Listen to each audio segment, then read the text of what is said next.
আসসালামু আলাইকুম ভিউয়ার্স, আশা করি সবাই ভালো আছেন। আশার আলোর ক্যামেরায় আমি আছি আপনাদের সাথে ওমর ফারহান।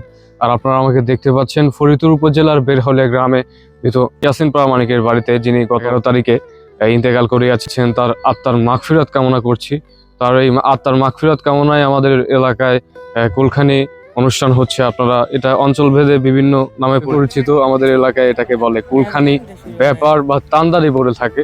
আমরা চলে আসছি আমাদের সেই নির্দিষ্ট স্থানে। আপনারা দেখতে পাচ্ছেন আমাদের বেরহলিয়া দক্ষিণ পাড়ার যতগুলো আর কি দায়িত্বশীল লোক আছে তারা এখানে আসছে। আর বিস্তারিত আপনাদেরকে জানানোর চেষ্টা করব তার ছেলের মাধ্যমে। আলহামদুলিল্লাহ, আমরা আমার আব্বা মৃত্যু ইয়াসিন আলী প্রামাণিক এর দোয়ার অনুষ্ঠান করছি। এতে আমরা 1500 লোকের অ্যারেঞ্জমেন্ট করতেছি। এখানে আমাদের পাড়ার লোক বা সমাজের লোক আমাদের স্বতঃস্ফূর্তভাবে সহযোগিতা করছে। দেখছে এটা আমাদের নিজের কাজ মনে করে সবাই সহযোগিতা করতেছে। আজকের অ্যারেঞ্জমেন্টে থাকতেছে কি কি স্যার? এখানে আমরা মাছ ভাত আর পায়েস আমরা দোয়া চাচ্ছি। সবাই আপনারা দোয়া করবেন আমার পিতা যেন জান্নাতবাসী হয় ইনশাআল্লাহ। কুলখানি অনুষ্ঠানের আয়োজন শরিয়ার মধ্যে কিছু মতবাদ আছে।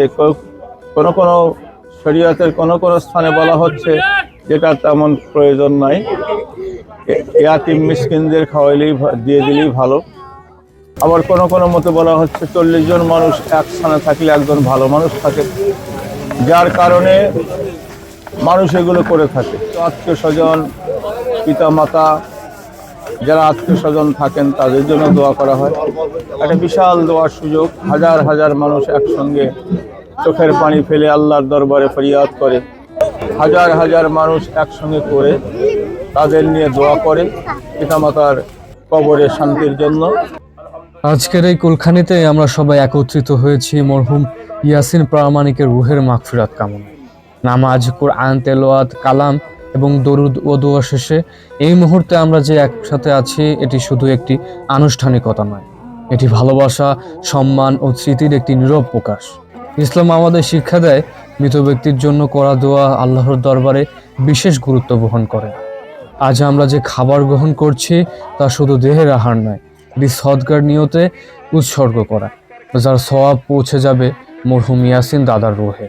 আল্লাহ তাআলা যেন তার সকল গুনাহ ক্ষমা করে দেন, কবরকে প্রশস্ত ও নূরে ভরিয়ে দেন এবং তাকে জান্নাতুল ফেরদাউস নসিব করেন।